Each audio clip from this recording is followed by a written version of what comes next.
तर आपल्याला काय वाटतं, ज्ञान म्हणजे काय वाटतं आपल्याला? ज्ञान म्हणजे काहीतरी असं मोठं तत्वज्ञान, म्हणजे फिलॉसॉफिकल मोठ्या गप्पा म्हणजे ज्ञान नसतं. ज्ञान म्हणजे की जे आपल्याला आपल्या अस्तित्वाशी जोडतं ते ज्ञान असतं. अभेद दर्शनम ज्ञानम.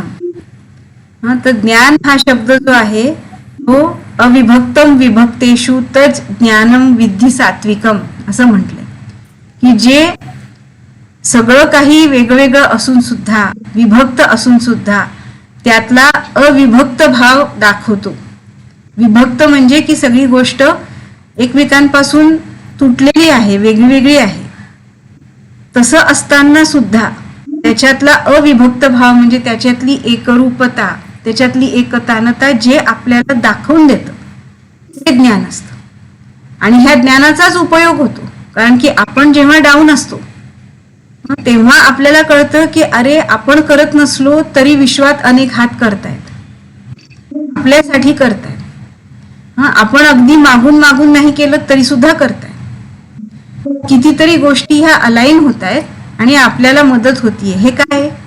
हे ज्ञान आहे.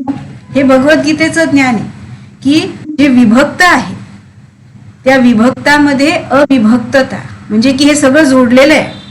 जशी आवश्यकता आहे ते तसं ते जोडलेलं आपल्याला येतं.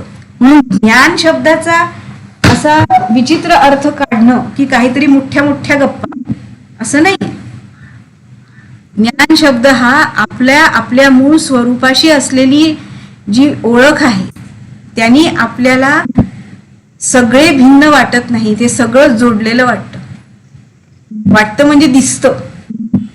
आणि त्यालाच तर धरून राहतो आम्ही, त्यालाच तर धरून राहतो. ज्यावेळी आम्ही फिजिकली काही करू शकत नाही तेव्हा आम्ही उपाशी राहिलो का? आमच्यापर्यंत सगळं काही पोहोचवलं गेलं? त्यावेळी आमच्या इतर गोष्टींचा सांभाळ कोणी केला? त्यावेळी आम्हाला बरं करण्यासाठी विश्वातनं कोणती औषध निर्माण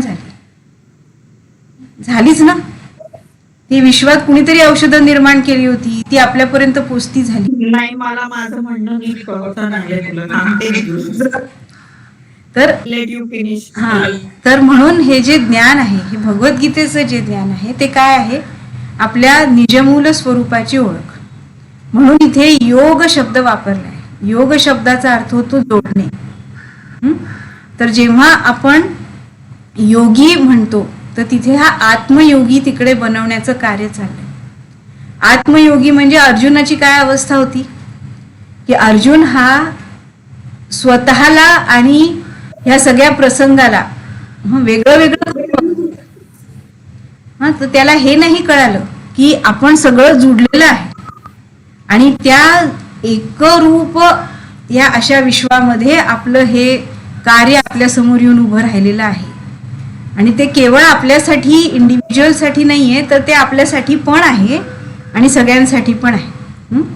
तर जेव्हा आपण भगवद्गीता ॲज अ थेरपी म्हणतो तर त्याच्यामध्ये काय आहे की 3 गोष्टींचा उल्लेख खूप महत्वाचा आहे. एक म्हणजे की तत्वज्ञान, दुसरं म्हणजे की मानवी स्वभाव आणि तिसरं म्हणजे की वास्तव. त्याला तत्वज्ञानाला आपण इंग्लिशमध्ये फिलॉसॉफी म्हणतो. मानवी स्वभाव म्हणजे की जो माणसाचा मूलभूत आपण स्वभाव म्हणतो तो, आणि त्याच्या दृष्टीने. आणि तिसरं म्हणजे की आपण ज्याला वास्तव म्हणतो म्हणजे प्रॅग्मॅटिझम. तर या तिन्ही गोष्टी ज्या आहेत ह्यांची क्लॅरिटी आपल्याला भगवद्गीता देते. आणि कुठल्याही गोष्टीचं प्रॉब्लेम रूप का येतं, एखादी गोष्ट प्रॉब्लेमॅटिक का होते की आम्हाला थेरपी लागते, की that something is not right, something is not in its place. आणि तशी गोष्ट झाली की आपल्याला त्याला इन इट्स प्लेस आणण्यासाठी, म्हणून त्या स्थानावर आणण्यासाठी म्हणून आपल्याला काय लागतं? थेरपी लागते. की आपल्याला कुठल्याही गोष्टीला बदलायचं नाही, आपल्याला त्याची जी ऍप्ट ठिकाण आहे. म्हणून मनुष्याला जेव्हा सुपिरियरिटी कॉम्प्लेक्स असतो तोही अहंकाराचा विकृत भाव आहे. आणि मनुष्याला जेव्हा इन्फिरियरिटी कॉम्प्लेक्स असतो तोही अहंकाराचाच विकृत भाव आहे. दोन्ही अहंकाराचेच विकृत भाव आहे आणि दोन्हींमुळे प्रॉब्लेम तयार होतात. आपल्याला भगवद्गीता काय करायला शिकवते? आपल्या अहंकाराला शुद्ध करायला शिकवते. जेव्हा आपण शुद्ध करतो आपला अहंकार तेव्हा आपल्याला सुपिरियरिटी पण नसते आणि इन्फिरियरिटी पण नसते.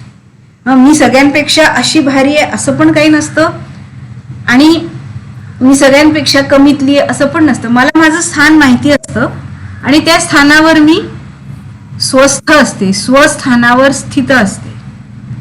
म्हणून कुठल्याही जगातल्या थेरपीचा पर्पज काय आहे? माणसाला इकडल्या बाजूच्या विकृतीतनं काढून स्वस्थ करायचं, इकडल्या बाजूच्या विकृतीतनं काढून स्वस्थ करायचं. कुठल्याही बाजूची विकृती असते त्याने माणूस अस्वस्थ होतो. अस्वस्थ झाला की आपण त्याला प्रॉब्लेम म्हणतो, मग कशाचाही असेल. तर म्हणून मनुष्याला स्वस्थानामध्ये आणून ठेवलं की मग तो तिथे स्वस्थ राहतो आणि मग तिथे त्याची शांती, अंतःकरणाची शांतीमय अवस्था राहते.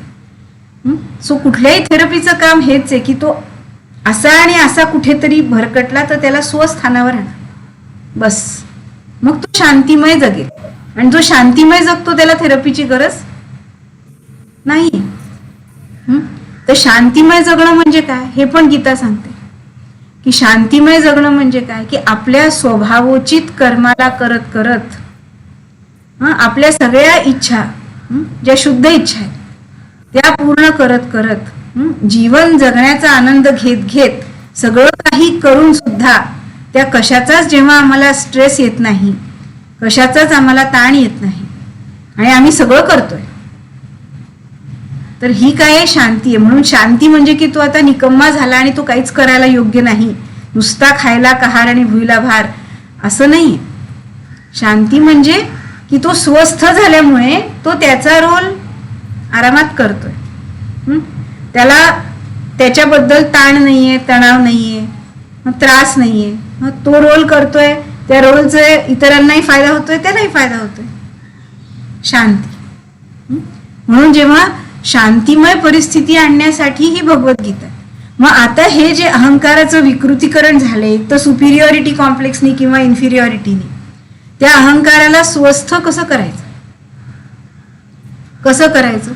तर त्याच्यासाठी हा आत्मयोग सांगितलाय. म्हणून पहिल्यांदी की तत्वज्ञान जाणं. तत्वज्ञान काय की मलिन अहंकार, अहंकाराचा साईज किती असतो? मलिन अहंकार म्हणजे मी कोण आहे याचं उत्तर काय? केसांपासून पायापर्यंत. म्हणून एकदम नॅरो, संकुचित वृत्ती झाली की ती रिफ्लेक्ट होताना आयदर इन्फिरियरिटीनी रिफ्लेक्ट होते नाही तर सुपिरियरिटीनी, आयदर रडत राऊत बनून होते नाही तर अति उन्मत्त म्हणून होते.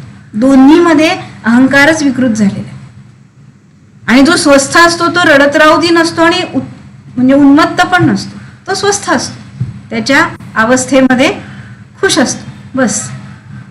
आणि इतरांना पण सुखी करण्याचीच त्याची इच्छा असते, त्याप्रमाणे तो काम पण सहजपणे करून जातो आणि स्वतः पण सुखी राहण्याची इच्छा असते. म्हणजे मी चंदनापरी झिजावे आणि इतरांना सुगंध द्यावा असं वगैरे त्याची फिलॉसॉफी नसते.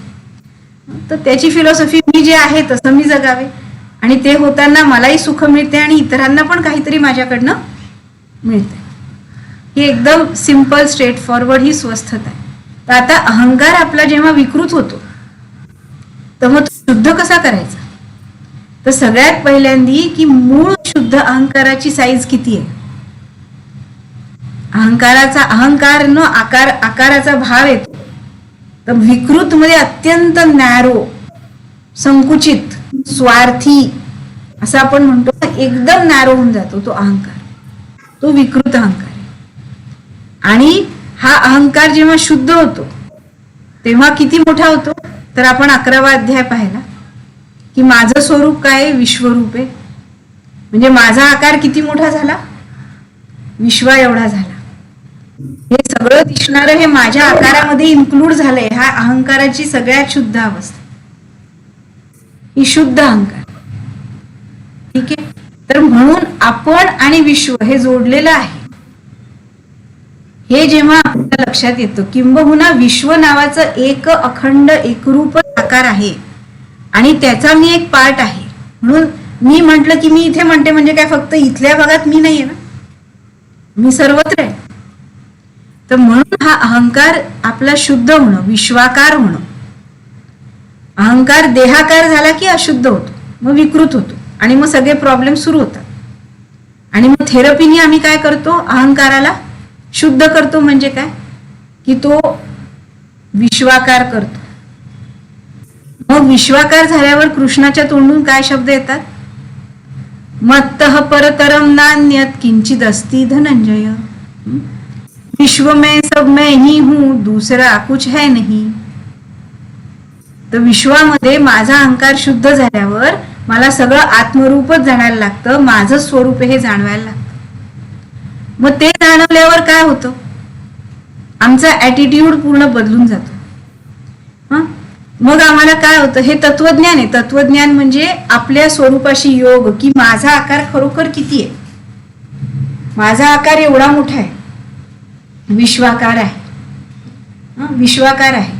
मग आता विश्वाकार झाल्यानंतर मग या विश्वामध्ये हे जे अनंत आकार आहेत, हे विश्वाचे अंग उपांग आहेत.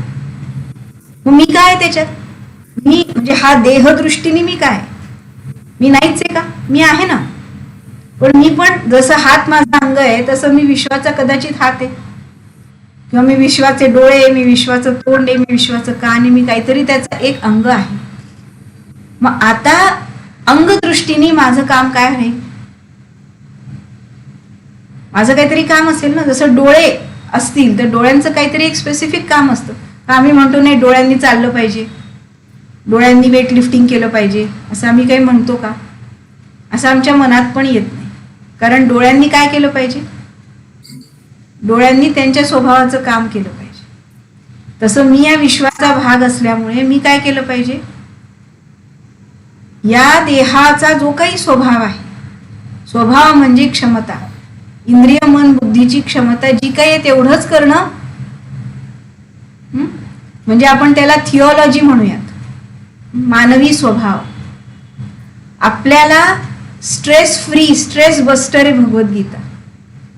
स्ट्रेस कशाचा येतो, स्ट्रेस त्याचा येतो की जे आपल्या स्वभावात नाही आणि ते आपल्याला करावं लागतं. लोक नावं ठेवतील, ती काय म्हणेल, तो काय म्हणेल, नातेवाईक काय म्हणतील, आणि आपल्याला ते जमतच नाही. आपल्या ते इंद्रिय मन बुद्धीमध्ये त्याचं प्रोग्रॅमिंग केलेलंच नाही, तरी आपल्याला ते करावं लागतं. आम्हाला त्याचा ताण येतो, खूप ताण येतो, आम्हाला ते नको होतं पण आम्ही ते कसं तरी करतो. तर स्ट्रेस.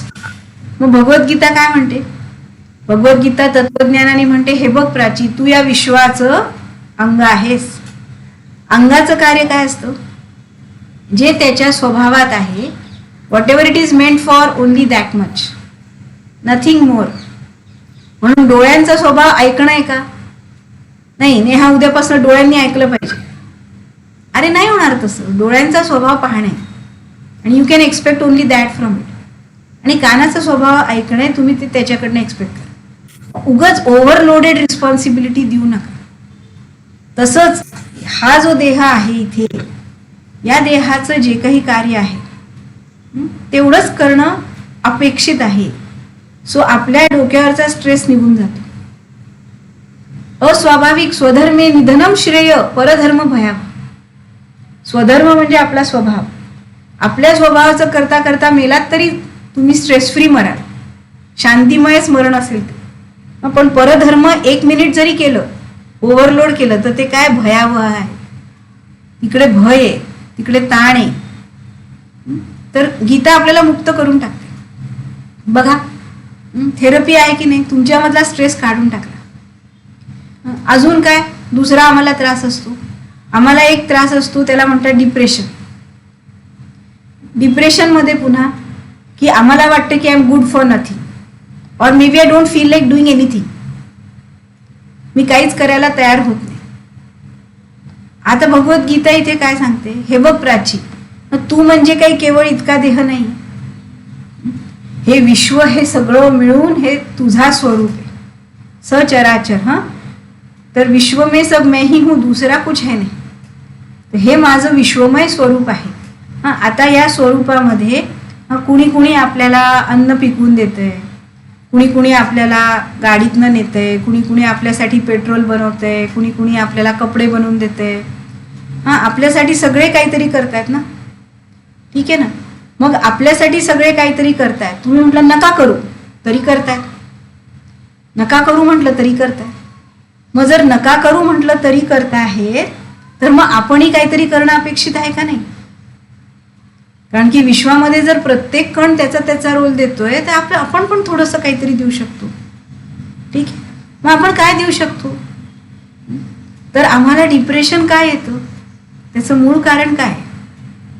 मूळ कारण पुन्हा तेच आहे की आमचा एक स्वभाव आहे, पण लोकांनी आम्हाला वेगळ्या स्वभावाचं कर्म करायला भाग पाडलं.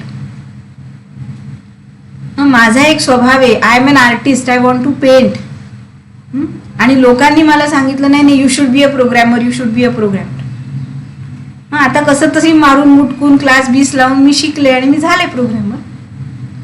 पण मला त्याच्यामध्ये कधीच स्पीड नव्हती, गती नव्हती, लाइकिंग पण नव्हतं, त्यामुळे कधी समाधान वाटलं नाही. आणि नंतर एका पॉइंटला असं झालं की जे मी नाहीये ते मला करण्यात आता इंटरेस्टच नाही, आणि जे मी आहे ते मला आठवतच नाहीये. सो नाव मी फाटून गेले की हे आणि so I am a tone person, I don't know what to do.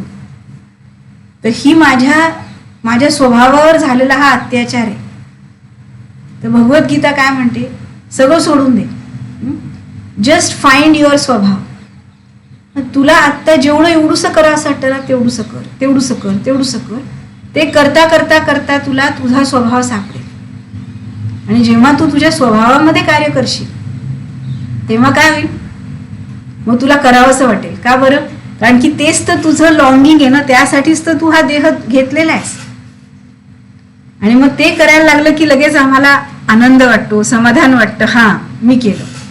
मग देन डोंट कम्पेअर की त्याच्यातनं किती पैसा मिळतोय, लोक त्याला भारी म्हणतायत का खालच्या दर्जाचं म्हणतायत. Don't think of that. कारण की स्वभाव जो काही असतो शेवटी आपण त्याचंच केलेलं हे आपल्यासाठी सुखकारी असतं. म्हणून हे जे आपला स्वभाव आणि दुसरा स्वभाव या दोन स्वभावाच्या टकरीमुळे आम्ही जे डिप्रेस होऊन जातो की जे आमच्यावर लादलंय ते तर आम्हाला करवत नाही. आता केलं आम्ही थोडे दिवस, आई म्हणते म्हणून, बाबा म्हणतात म्हणून, कोणीतरी म्हणतं पिअर प्रेशरमुळे केलं, पण आम्हाला त्याचं अर्ज नव्हती. आणि जे माझ्यात अर्ज आहे ती मी सप्रेस केली. आता काय सांगितलं? जे घेतलंय ते टाकून दे आणि जे आतून उत्स्फूर्त आहे त्याच्या मागे लाग. मग बघ तुला कसं सुचत जातं. अर्जुनाचंही तर तेच झालं होतं. एवढा मोठा योद्धा काय म्हणाला? मी युद्ध करणार नाही. बसला ना खाली. मी करूच शकत नाही म्हणाला. मी उभं राहिलो तर माझं शरीर कंपायमान होतंय, गांडीव माझ्या हातातून घसरून जातोय, मी करू काय? मग त्याला काय जागृती दिली? त्याला त्याच्या स्वभावाची जागृती दिली. पण स्वभावाची जागृती सेल्फिशनेससाठी दिली का? नाही. या विश्वाचा तू भाग आहेस आणि या विश्वासाठी तुझं जे काही कर्तव्य बनतं ते तू कर तुझ्या स्वभावावर. ते त्याला पटलं की युद्ध करणं हे माझा स्वभाव आहे, मी योद्धा आहे, युद्ध करणं माझ्या स्वभावात आहे आणि विश्वाला त्याची गरज आहे. आणि that is all I can do, so I will do it. आणि म्हणून तो उभा राहिला, डिप्रेशनमधनं पण बाहेर आला. आणि मग जेव्हा हे आपण थिओलॉजी म्हणतो आणि वास्तव, आपल्या प्रत्येक कर्माचा परिणाम या विश्वावर होत असतो. हे वास्तव असं आहे की हे तुमचा आधार पण आहे आणि हे तुमचा सांभाळ पण करतं, हे तुम्हाला पोषण पण देतं, हे तुमचं मूळ स्थान पण आहे, हे तुमचं लय स्थान पण आहे.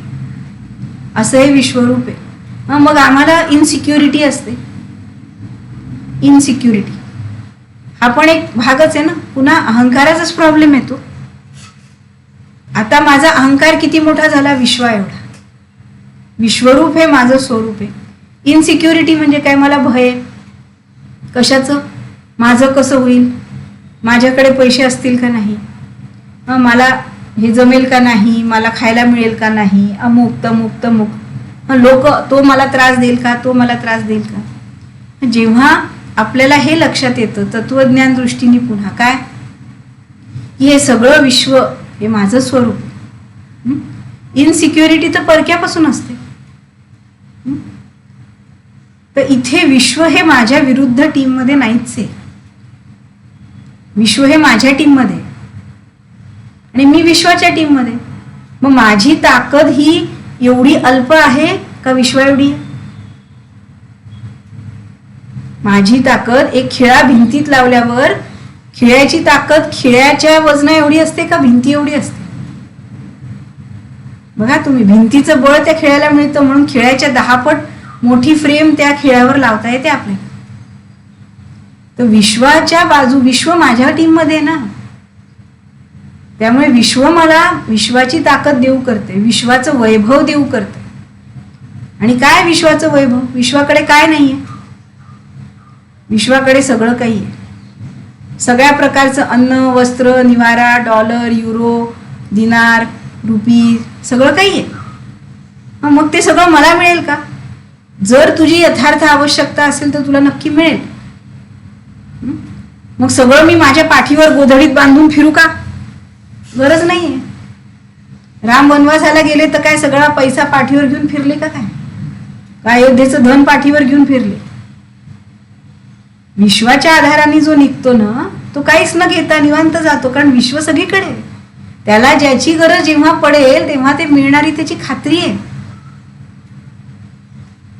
आणि त्याला ते मिळतच. राजा नव्हता तरी सुद्धा सैन्य मिळालं त्याला. मग काय सैन्य काय उपाशी गेलं का तिकडे? सैन्याला फूड, वेपन्स खर्च नाही लागत का काही? पण तो झाला, विश्वातनं झाला.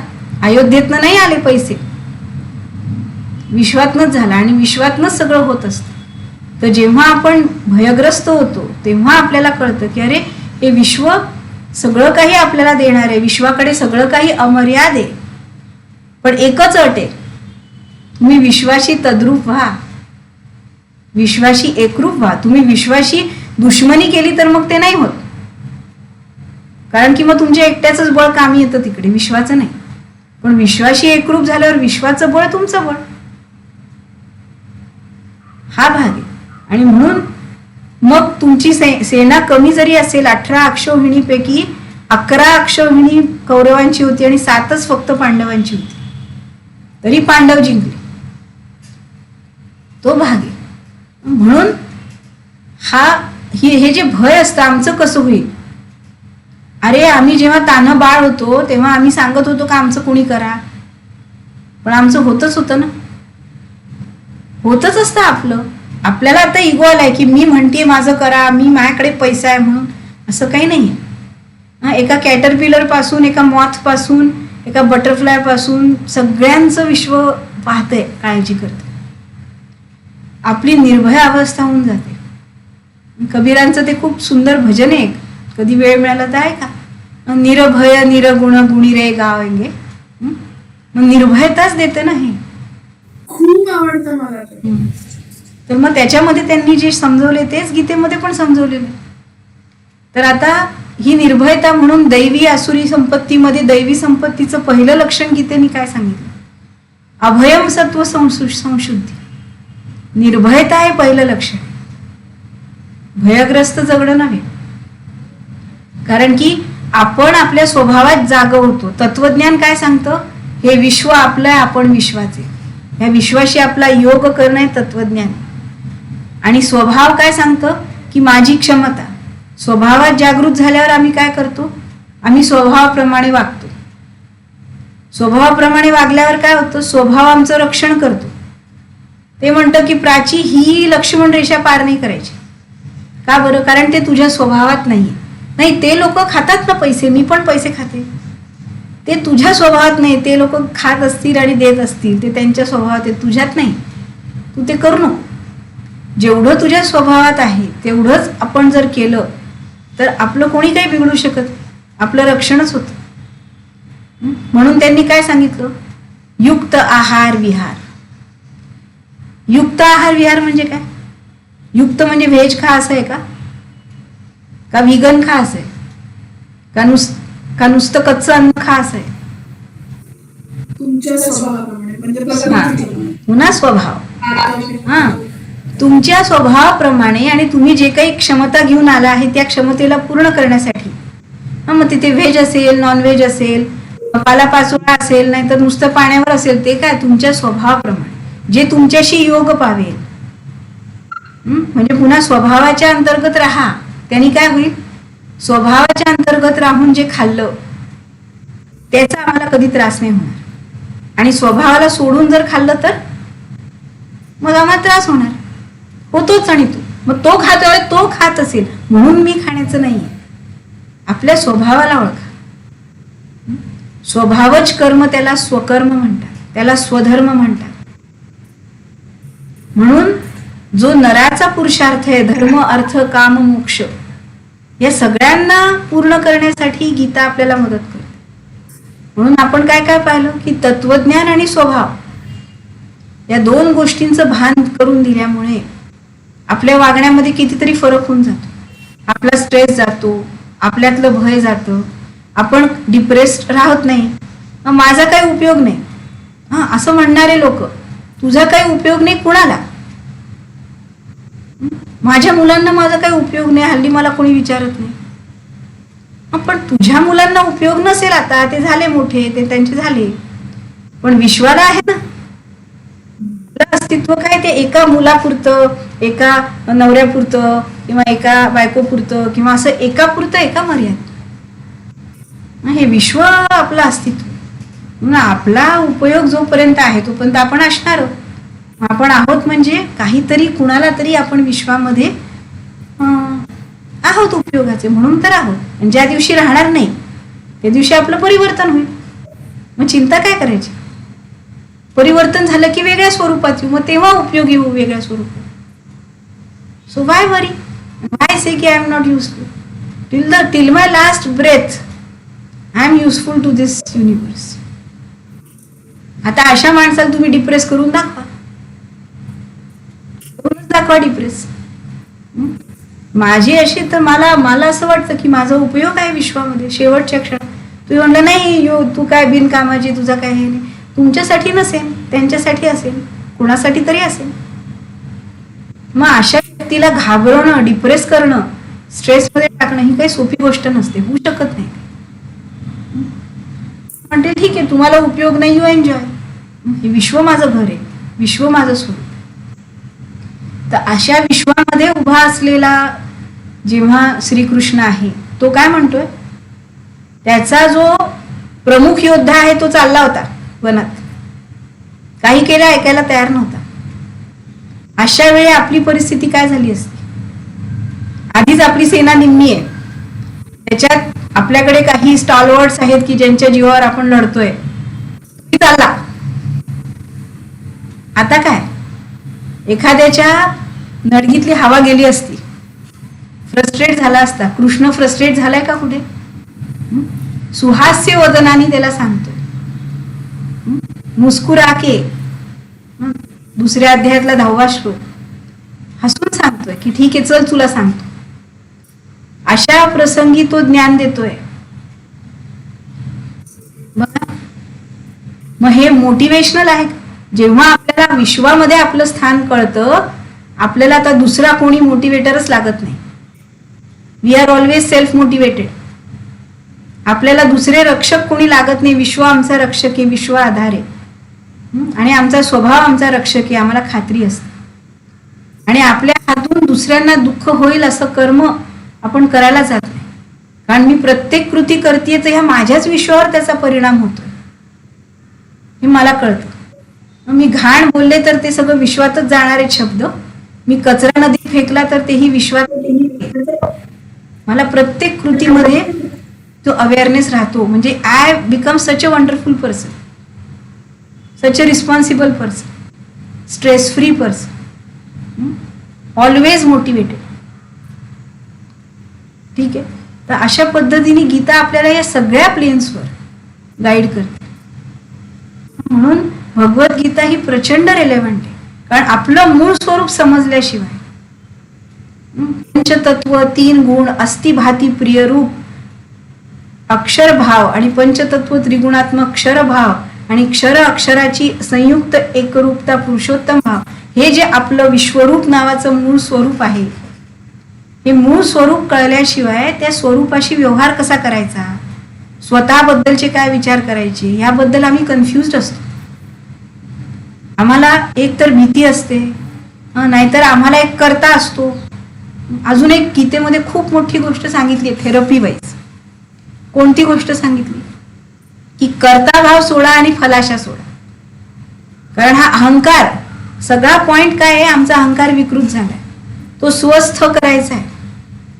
अहंकार विकृत झाला की आम्हाला काय वाटतं, मी करताय, मी हे केलं तर होईल, मी असं केलं तर होईल, आणि तसं फळ मिळेल जसं माझ्या मनात आहे तसं फळ. जेव्हा आम्हाला विश्वाची रचना कळते तेव्हा आम्हाला मनाची रचना, बुद्धीची रचना, इंद्रियांची रचना, आमच्या अंतःकरण रूपी आमची रचना, आमचं पर्पज ऑफ एक्झिस्टन्स, या सगळ्या गोष्टी आम्हाला कळून जातात. आणि ते कळल्यावर आम्हाला कळतं की आम्ही सगळं काही विश्वातनं बॉरो केलेलं आहे. त्यामुळे कर्ता आणि फळ अशा दोन्ही गोष्टी, फलाशा सोडा फलाशा सोडा असं गीतेत किती वेळा म्हटलंय. का बरं म्हटलंय असं? कारण की फलाशेने तुम्ही कर्म केलं तर त्या कर्मातला आनंद तुम्हाला मिळणारच नाही. आणि आम्ही सतत कर्म करतो आणि बिन आनंदाचं करतो की ते फळ मिळालं तर मी त्या 5 सेकंदासाठी आनंदी होईल, आणि मग पुढे वेगळ्या फळाची कल्पना करून पुन्हा दुःखी होईल, नाही का? मी अमुक एक टुर्नामेंट जिंकली तर मी ती जिंकेपर्यंत मी दुःखी आहे, जिंकल्यावर काय 1 तासभर मी सुखी आहे, आणि मग पुन्हा पुढच्या टुर्नामेंटसाठी पुन्हा आता ती जिंकायची म्हणून मी दुःखी आहे. अल्टिमेट मी दुःखीच आहे ना. म्हणून फलाशा सोडून द्यायला सांगितलं. फलाशा का सोडून द्यायला सांगितलं? कारण की तुम्ही कर्माचा आनंद घ्या, तुम्ही खेळा, तुम्ही त्या खेळण्याचा आनंद घ्या, तुम्ही जे करताय त्याचा आनंद घ्या. त्याचं असंच फळ मिळेल का आणि तसंच मिळेल का, व्हाय वरी? ते विश्वामध्ये सम्मिलित आहे, ते विश्व will take care of it. तुम्ही तुमचा रोल करा. बघा आयुष्य किती सिंपल करून टाकतं. मग ही थेरपीच आहे सगळी, आपल्याला स्वस्थ करण्याची, स्वस्थानावर आपल्याला बसवून देण्याची. आणि म्हणून शेवटी काय म्हणतो गीतेच्या आपला हा संजय काय म्हणतो की जिथे योगेश्वर कृष्ण तिकडे काय काय आहे, जिथे अर्जुन आहे तिथे नीती आहे. नीती म्हणजे मोरॅलिटी आहे, धृती आहे म्हणजे धैर्य आहे. काय काय आहे बघा तिकडे शेवटच्या श्लोकामध्ये. नीती शेवटचा श्लोक जो आहे त्याच्यामध्ये हा सांगतो ना, वाचते मी तो म्हणतो की यत्र योगेश्वर कृष्ण यत्र पार्थ धनुर्धर तत्र श्री म्हणजे की सगळ्या प्रकारचं कल्याण, कल्याण म्हणजे की स्थायी सुख, विजय म्हणजे पराजय नावाची गोष्टच नाहीये. कारण तुमचा स्वभाव जेव्हा तुम्ही फॉलो करता तो स्वभाव तुम्हाला खड्ड्यात जाऊच देत नाही. त्यामुळे विजय. भूती ध्रुवा नीतीर मतीर मम. तर कसं आहे ध्रुव म्हणजे स्थायी, पक्क, न हलणारं. नीती म्हणजे की सगळ्यांच्या कल्याणाचा विचार आणि आपल्या कल्याणाचा विचारातनं कर्म घडतं, त्याला नीती म्हणतात. आणि तशीच अचल बुद्धी तशी सगळी राहते. तर जिथे हे आहे तिथे अपराजय विद्या आहे. जो कोणी या विद्येच्या संपर्कात येतो तर त्याच्याकडे पराजय नावाची गोष्ट येत नाही. तिकडे स्थायी विजय, स्थायी कल्याण, स्थायी नीतिमान, हे तर खूप लांबची गोष्ट झाली. पण थेरप्युटिकली हे सगळं कसं काय अचीव होतं जेव्हा तुम्ही स्वतःमध्ये येता. मग आम्हाला अनेक इच्छांचा आवेग झाला तरी त्या आवेगांमध्ये आम्ही काय म्हणतो की ही इच्छा तत्वज्ञानाला धरून आहे का, माझ्या स्वभावाला धरून आहे का, या वास्तवावर त्याचा चांगला परिणाम होणार आहे का. आम्हाला सगळ्यांची उत्तर जर नाही नाही नाही नाही मिळाली तर आम्ही म्हणतो की आम्हाला ते नाही करायचं. म्हणजे आपले चॉईसेस पण आपले आपोआप त्या आवेगातनं आम्ही सुटून जातो. हे माझ्या विश्वस्वरूपाशी जोडलेलं आहे का, नाही. त्या स्वभावामध्ये आहे का? नाही. आणि ह्याचा परिणाम विश्वावर चांगला होणार आहे का वाईट आहे? तर मोस्टली वाईटच होणार आहे. मग नाही करायचं. त्या आमच्या नाहीला हो नाहीचं डिसिजन आमचं इतकं क्लिअर करून टाकतं की त्या डिसिजन मध्ये जे आम्ही भ्रमित झालेलो असतो, कन्फ्यूज झालेलो असतो, ते सगळं मोकळं मोकळं होऊन जातं. तर असं आहे गीतेचं. याच्यावर अजून पण विचार केला प्रत्येक पॉइंटवर तरी अजून खूप जाऊ शकतो. अमेझिंग होतं, अमेझिंग. म्हणजे exactly what I needed to do right now. तर थेरपी दृष्टीने जर तुला विचार करायचा तर तू याच्यावर अजून विचार कर. Anybody would need a therapy. अहंकार माझा विकृत झाला कुठल्याही एंडला की I will need a therapy to come to that point, that balance point. त्याला स्वस्थान म्हणतात. स्वस्थ. बस तेवढंच आहे. तेच करेक्शन आहे. आणि ते करेक्शन झाल्यावर या बाकीचे सगळे त्याचे सिम्पटम्स दिसतात ना, स्ट्रेस हे ते सगळे एक करेक्शन झाल्याबरोबर ते सगळे सिम्पटम्स हळूहळू हळूहळू ते पडण्याचे मार्ग दिसायला लागतात. So don't treat the symptoms, treat the cause not the disease असं म्हणतात. तर कॉज काय? आमचा अहंकार विकृत झाला. तर त्याला ट्रीट कसं करायचं? त्याला विश्वाकार करून टाकायचं, ज्ञानाने करायचं. मग सांगितलं तिकडे की सगळीकडे मीच आहे. किती वेळा तरी सांगितलं त्याच्यात. सर्वस्य चाहम हृदि सन्निविष्टो. मीच आहे, सगळीकडे मीच आहे. अनेक श्लोकांना यो माम पश्यती सर्वत्र सर्वम च मयि पश्यती. कितीतरी. मग ते झाल्याबरोबर त्याचे जे सिम्पटम्स असतात ना विकृत अहंकाराचे, स्ट्रेस, अँझायटी, चिंता, भय, डिप्रेशन, सगळं गळून पडायला लागलं. So treat the cause. कॉजवर अटॅक व्हायला पाहिजे. मग आपोआप बाकीच्या गोष्टी सुधारायला लागल्या.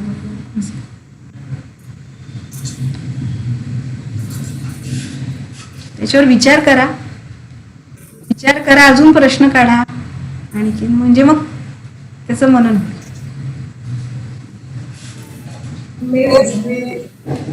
खूपच छान.